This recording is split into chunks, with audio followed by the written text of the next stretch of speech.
Hello, love. Welcome to your Soul Support Sunday message here on the Libran Key. These are messages for the highest and the greatest good of the Elsh Collective, empaths, light workers, starseeds, and healers, awakened and awakening souls. Know that if this video has found you or you have found it, that there is something here for you. That is always the intention that I put into these messages. Soul Support Sunday. Remember that these messages are timely yet timeless. I'm feeling the need to reiterate that a lot lately. This one in particular, because we have been having some, obviously, energetic updates that have been coming through, but there's also been some very timeless messages through each and every one of those. Archangel Sandalphon here for this message for us, really honing in on the empath collective. But this also applies, again, to starseeds, light workers, and healers, because most likely 99.9% of the time you are also an empath for this, but there's an aspect of the empath journey that is very applicable right now and whenever this message finds you or you find it, okay? Archangel Sandalphon showing me in the meditation here, the Fool card, and actually he wants me, I'm asking, this is why he wants me to ask through this deck. I actually changed this deck right before. I was going to ask through the Giant Rider-Waite-Smith, Pamela's Genius. And then he's like, no, use this one. And I'm not, it's like right in front of me. Let that be a lesson for all of us, right? Like really right in front of me. This is why he wanted me to choose this deck, because the Fool is on this deck. This is the original 1909 Tarot, aka Pamela's Genius. And you see the little dog there, right? We see a little puppy, the one that looks like it's one of our spirit guides or companions. He's showing me the Fool card, but this is a skunk and not a dog. And he wants to bring through, thank you, Archangel Sandalphon, he wants to bring through skunk medicine, specifically for the Elsh Collective right now, and empaths, as part of this Elsh Collective. So, showing me the skunk. The skunk it's a very distinguishable creature, right? It's a very distinguishable animal. It's a very unique animal. It's pretty black and white, right? To use that term and to describe what it looks like. Very black, in a black and white way, very distinguishable. And he wants to kind of emphasize that not everything is gray. Certain things are black and white, right? And certain things are very gray. That's a side message that wants to come through. And then he's showing me Pepe Le Pew from Looney Tunes, and how Pepe Le Pew was this romantic, right? And there's very much an energy of romanticizing potentially going on right now, romanticizing the spiritual journey that we are each on, when in fact that can be a detriment to how we are navigating this earth plane through our spiritual journey, okay? He wants to emphasize, I'm just looking at my notes here, us remaining or staying solid is what I heard, on our path and getting real about things with regard to our spiritual journey, okay? And then I'm also looking at, I'm referencing The Very Great Animal Speak by Ted Andrews here. The keynotes for Skunk are sensuality. This ties in also to kind of the romantic aspect of Pepe Le Pew, respect, and self-esteem, okay? And he wants me to read this particular excerpt here as a kind of way that, as part of the Elsh Collective, especially as empaths, he keeps on reinforcing that, we can engage with the skunk medicine and the skunk spirit to support us in our journey, okay? Skunks are fearless, but they are also very peaceful. They move slowly and calmly, and they only spray as a last resort. Because they are peaceable by nature, they always give warnings before spraying. This warning involves 3 stages. He's also reminding me of the significance of 3.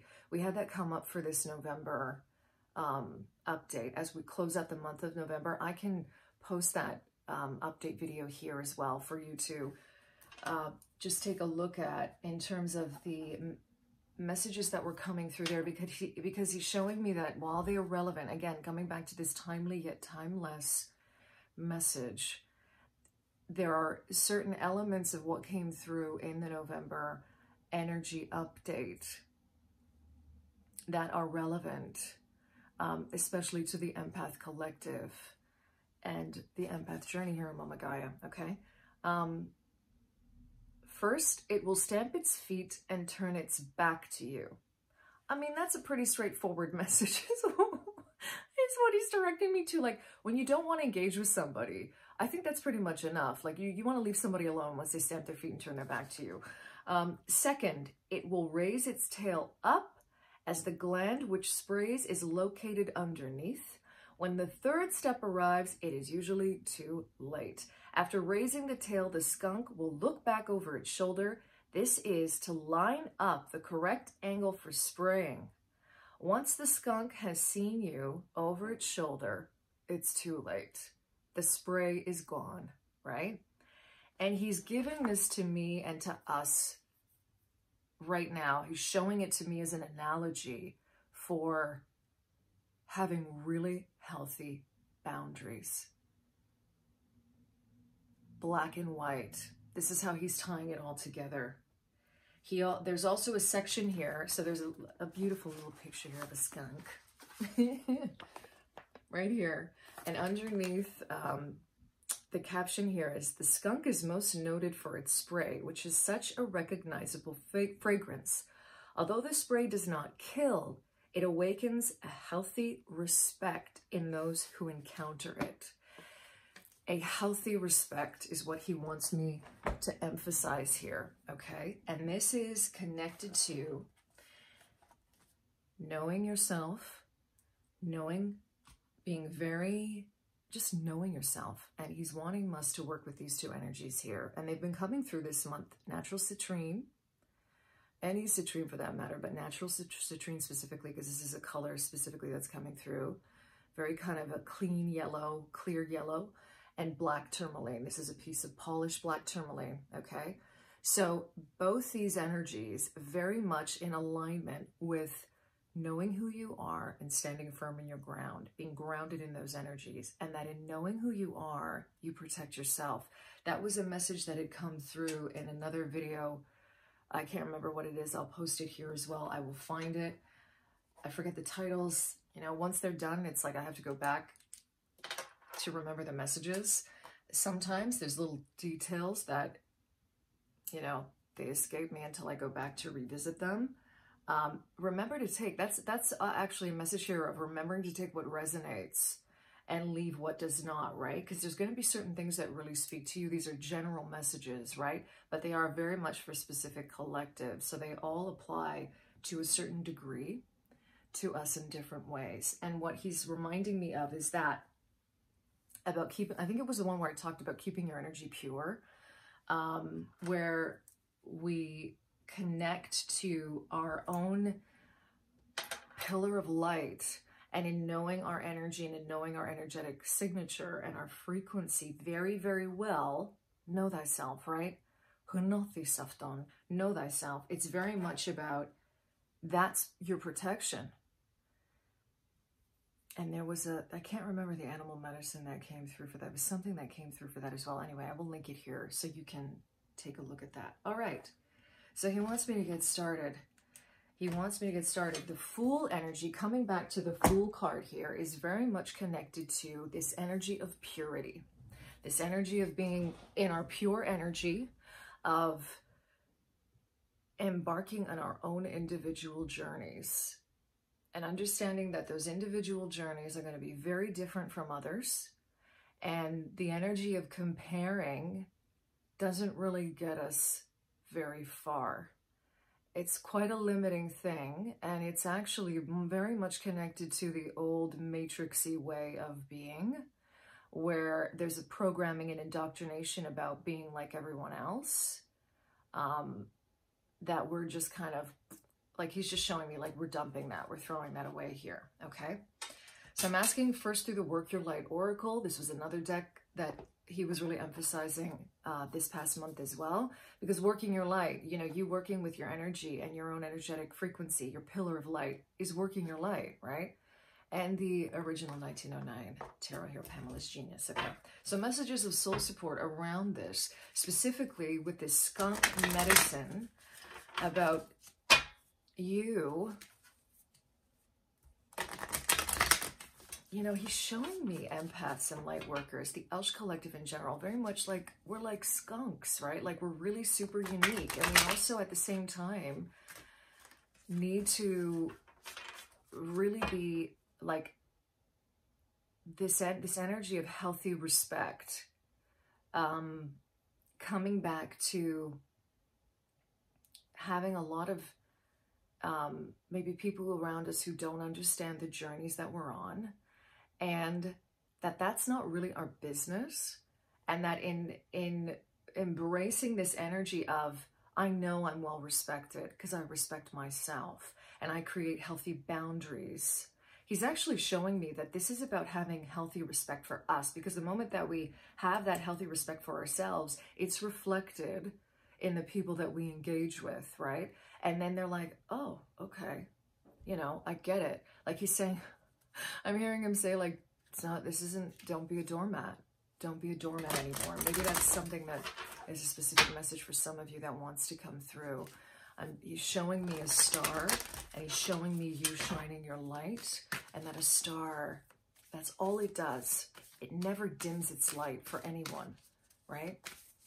And it demands a certain respect in a good way. You know, you look at a star. I mean, look at the sun, right? The sun is a star. You look up at it and you understand that it's there to give life. It's there to, you know, nurture us. We love the warmth of it, the beauty of it, right? But you also respect it. You know that if you get too much of it, or if you get too close of it, right? Like too close to it, like in the myth of Icarus, right? Those wings will melt and you will fall. There's a certain, and this is very much connected to the energy of the skunk. This unique scent that we all have, right? This healthy respect, peaceable, but at the same time, it's like, don't mess with me. Don't mess with me. Respect my boundaries, you know? He's really wanting us to tap into more of that energy. This is interesting. Yeah. Okay. So we've got Pleiades and Break the Chain coming out here. He also, there's a tiny side note here because it took a while for the cards to come out. Tiny little side note here about perhaps when we may be either too reluctant or too hesitant in doing this. The necessity of finding a way that works for us to shine our light is going to be different for everybody as well. He wants to reiterate that we also have very preconceived one-dimensional notions of what that means spiritually. He's showing me that, he's saying to me that it's not about like getting up on your soapbox or getting up on a big platform or a stage and yelling out to the world like, this is what I do, this is who I am. It's like we all are doing this in very different ways. And it can range on a spectrum of whether it's more subtle or whether it's bigger. Okay? Yeah, he just wants to reiterate that. So this is it. This is going to resonate with the majority of us, right? Break the chain, ancestral patterns, healing, and rewriting the future. That's going back to the Fool energy, you forging your own path. It's going to be very unique to you. Now, this is about a double mission with the Pleiades energy coming out. This can also be a confirmation to you as someone who works with the Pleiadian collective or who feels connected to the star family, the Pleiadian star family. Channeling and uplifting humanity. What he's showing me here is that our journeys are our mission. So what he means by that is the experiences that we've been through, particularly around where we have not been understood, where we have had to learn very healthy boundaries. that is part of the bigger mission of the Empath Collective here on Mama Gaia. So how we're doing that in our own unique ways applies everywhere. And, you know, it could be either through intimate relationships, through family, it could be through your work, it could be through the people that, so much of this he's showing me has to do with people and relationships. And it's very much like to the degree of relationships. And again, on a spectrum. For some of us, these are very, very deep. The energies of this go very, very deep with regard to like intimate relationships specifically, going back to romantic and romanticizing, right? Getting very practical about that, understanding that there's been a lot of indoctrination around romantic relationships, right? And as an empath, you know, oftentimes it's very much about this overgiving, about being boundless, about not exercising healthy boundaries. The idea that if you love someone, that means that you'll do anything and everything for them, including sacrificing so much of what is important to you and not communicating that to the person that you are with. That's a form of programming and indoctrination that we grow up with. When in fact, the purpose of relationships intimately is growth, is communication, is openness and honesty, but coming from a very open place in your heart, not an emotional one, right? Yeah. Imarama, where are you being called to journey to? This is like a calling to go home.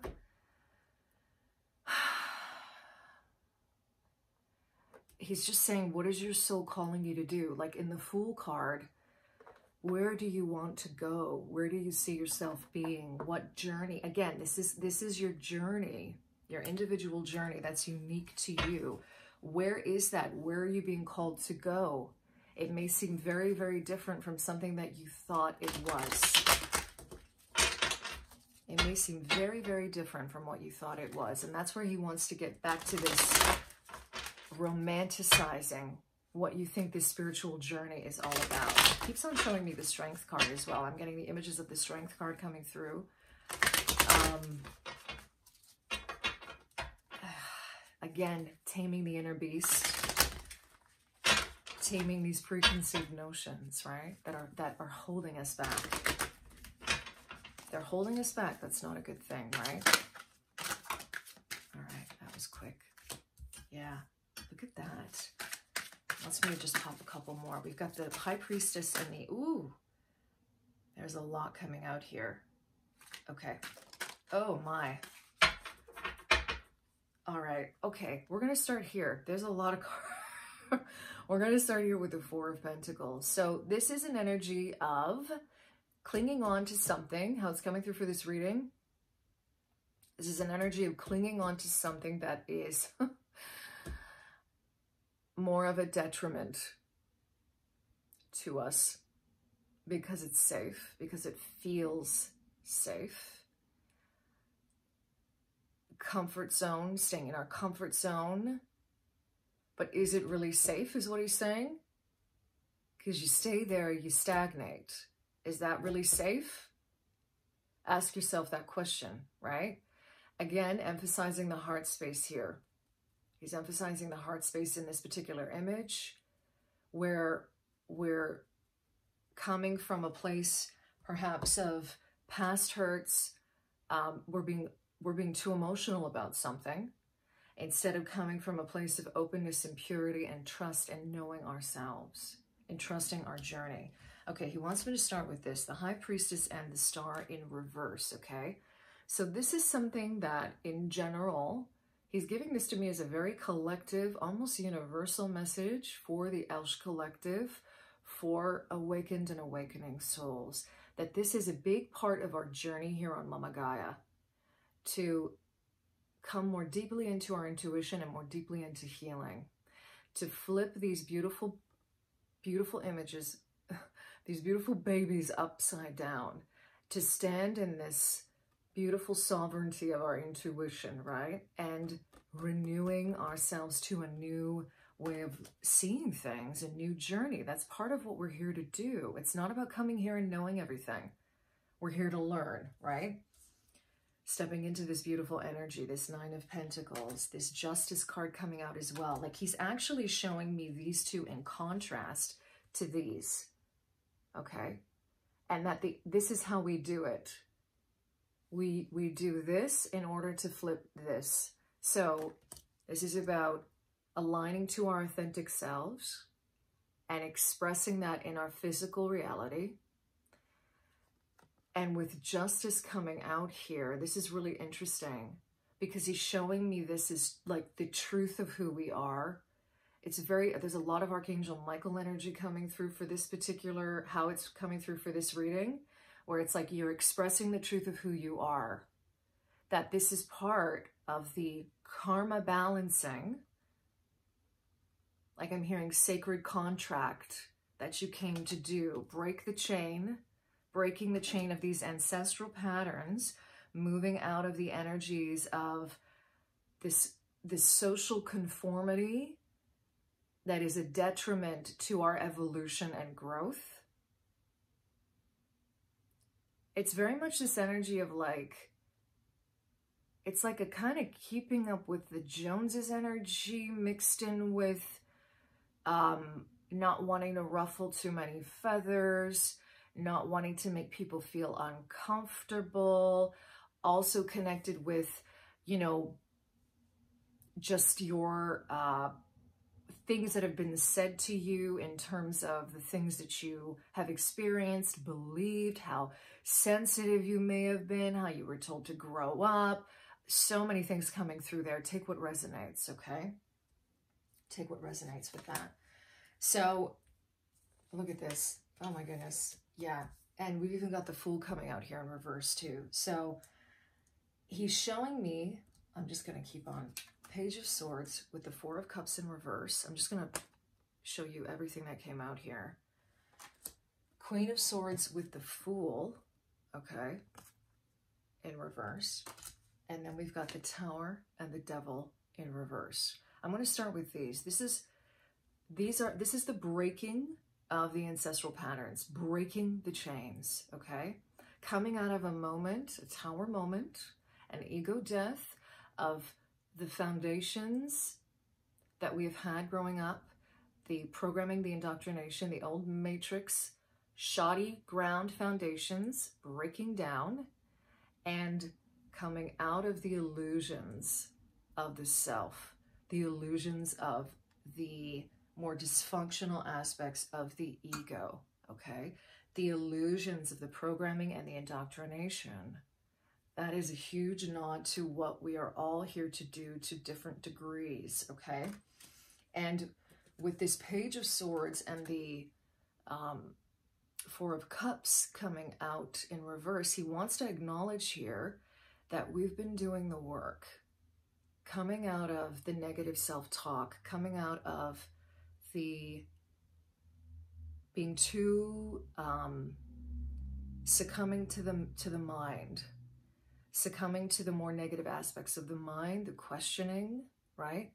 And not seeing the divine intervention that's right in front of us, feeling emotionally at a loss, kind of like humdrummy. It's a specific message for some of you here, coming out of those energies, right, with this Four of Cups in reverse. And this is because we're looking at the truth of the situation again, okay? We're understanding very clearly now. And remember that the Queen of Swords is an energy that is she's stoic. She's very stoic. That's the word that's coming through here. She's been through shit. She gets it. There's a certain kind of, I always feel with the Queen of Swords, there's a certain kind of, I don't think sadness is the right word here, but it's like she's had experiences where she's had to learn. She's had to learn through experience. And she's had to take a good hard look at the truth of things. You know, coming back to this Justice card, right? Very similar energies here. Coming back to the Justice card. And of course, Queen of Swords, this is air energy. Justice, this is Libra, right? Air energy again coming through. And this is around relationships, right? Specifically, you know, healthy boundaries again, understanding where those are, and understanding that our journeys, how the Fool in reverse is coming through here is every single one of our journeys is not like the other. One of these things is not like the other, okay? They're different, and that's okay. There's nothing wrong with that. That's precisely, I mean, we're not all a one size fits model. We're not. And I'm going to leave it on this note. What Archangel Sandalphon really wants to emphasize here is the air energy coming through this specifically. He's really pointing me to the Justice card, the Star card, the Page of Swords, the Queen of Swords, and showing me, and he's tying it into the Fool, interestingly enough. But he's showing me the uniqueness of the Fool, because the Fool is connected to Uranus, and that's connected to Aquarian energy and the Aquarian age, okay? So this is very much the element of air in being discerning, in taking, he's showing me the third perspective and a bigger perspective and a larger viewpoint of detachment. And he's not, this is the thing, detachment is not a bad thing. I feel like there should be, there's a message that wants to come through with that too, because there's kind of a negative spin that gets put on detachment, like it's somehow being cold or unemotional, when in fact detachment is an energy that comes through, it comes through to balance. That's how he's showing me. It's coming through to balance when we get too caught up or lost in emotional energy. And this speaks very, very much to the empath journey. And the element of air, working with the element of air, along with the medicine of the skunk, he's showing me, can be very helpful and supportive to us with regard to this, with regard to our journey, with regard to not romanticizing this too much anymore, okay? Getting real and being solid, like he said, in our journey. Okay. Thank you, Archangel Sandalphon. Thank you to the skunk spirit. I almost said snake spirit. Isn't that interesting? Yeah, because there is a lot of healing to be had in this 100%. And the snake shedding its skin, the energy of transformation, the energy of the Fool for coming through for this message. Thank you. And working with the air element again, thank you so much for being here. I'm sending you so much love wherever you are in love and liberation, always.